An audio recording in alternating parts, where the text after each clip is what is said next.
Sekarang saya ke bagian pelanggaran etika dalam kaitan dengan pemilu 2024. Pertama, pendaftaran Gibran Raka Buming Raka sebagai calon wakil presiden oleh Komisi Pemilihan Umum. Pendaftaran saudara Gibran sebagai cawapres oleh Dewan Kehormatan Penyelenggaraan Pemilu dinilai pelanggaran etika berat. Karena pendaftaran itu dilakukan meskipun Majelis Kehormatan Mahkamah Konstitusi menetapkan keputusan Mahkamah Konstitusi yang memungkinkannya sebagai pelanggaran etika yang berat.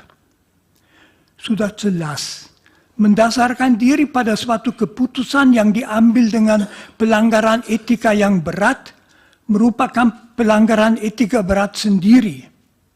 Penetapan seseorang sebagai calon wakil presiden yang dimungkinkan secara hukum hanya dengan suatu pelanggaran etika berat juga merupakan pelanggaran etika berat. 2. Keberpihakan presiden dan misuse of power. Presiden boleh saja memberitahu bahwa ia mengharapkan salah satu calon menang. Tetapi begitu ia memakai kedudukannya, kekuasaannya untuk memberi petunjuk pada ASN, polisi militer, dan lain-lain untuk mendukung salah satu paslon, serta memakai kas negara untuk membiayai perjalanan-perjalanan dalam rangka memberi dukungan kepada paslon itu, ia secara berat melanggar tuntutan etika bahwa ia tanpa membeda-bedakan adalah presiden semua warga negara termasuk semua politisi. 3. Nepotisme. Kalau seorang presiden memakai kekuasaan yang diberikan kepadanya oleh bangsanya untuk menguntungkan keluarganya sendiri, itu amat memalukan. Karena membuktikan bahwa ia tidak mempunyai wawasan seorang presiden, hidupku 100% demi rakyatku, melainkan hanya memikirkan diri sendiri dan keluarganya. 4. Pembagian bantuan sosial.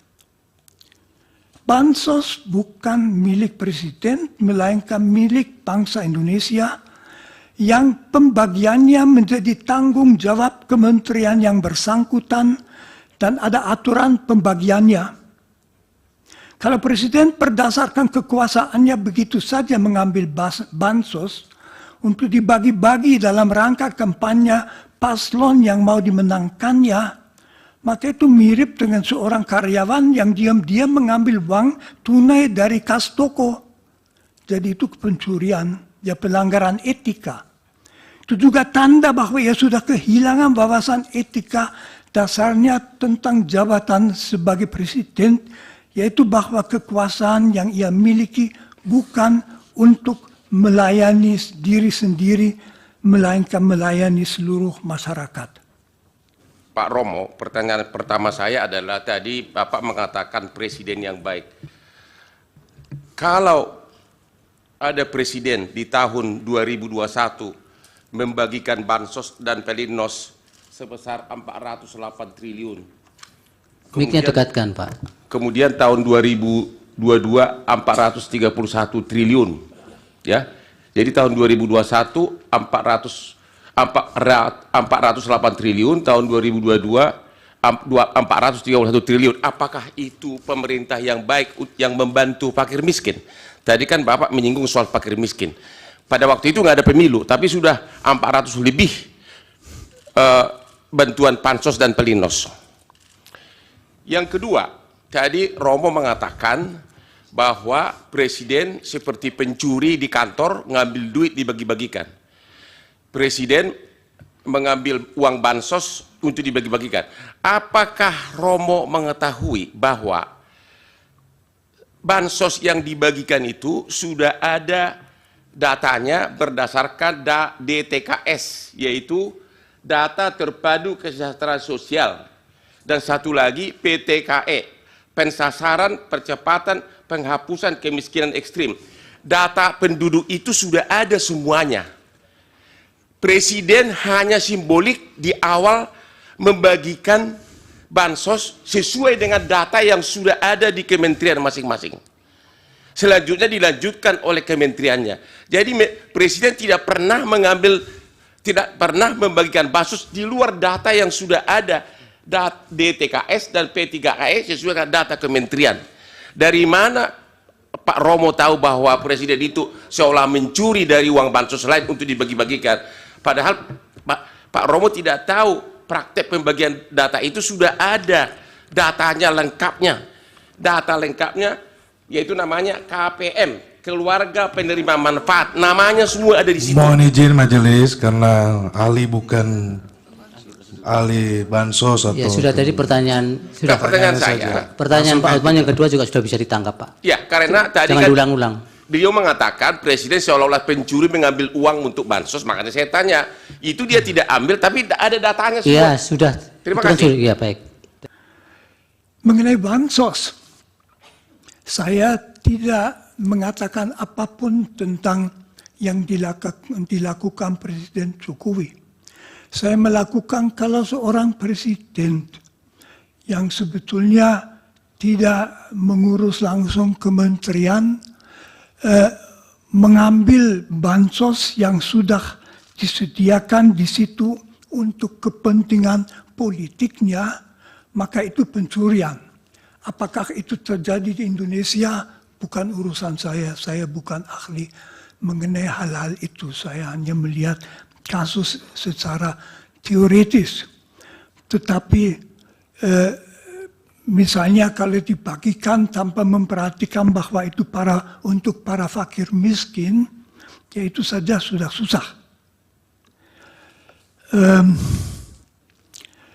Lalu mengenai dampak kalau pernyataan pelanggaran etika oleh Mahkamah Majelis Kehormatan diabaikan. Tentu saja itu memberi kesan bahwa asal ada kekuasaan, maka bukan hanya etika tetapi juga hukum tidak perlu diperhatikan. Jadi penguasa bisa mengatakan abaikan saja. Itu dengan sendirinya memperlemah sekali struktur negara seperti negara hukum. Indonesia itu adalah negara hukum. Dan mengabaikan pernyataan bahwa suatu keputusan merupakan pelanggaran etika yang berat, saya dari sudut etika hanya bisa mengatakan merupakan sendiri pelanggaran etika yang berat. Dan kalau masyarakat mengalami bahwa etika secara berat bisa dilanggar demi suatu tujuan politik, dengan sendirinya faham mengenai penguasa yang melakukan itu akan turun, akan ditaati karena dia berkuasa, tidak karena keyakinan lagi. Akibatnya, kalau mengikuti Immanuel Kant, Kant justru menunjukkan kalau suatu negara ditata menurut undang-undang yang adil dan bijaksana, tidak perlu usaha etika tinggi. Orang dengan sendirinya akan taat karena paling masuk akal hidup sesuai dengan undang-undang. Kalau sebaliknya negara tidak memperhatikan itu, orang secara etis tidak akan merasa melakukan apa-apa kalau tidak taat pada negara, hanya akan memperhatikan supaya tidak kena. Seperti di lalu lintas kalau kita dengan motor lawan arus itu pertimbangan. Etis itu tidak.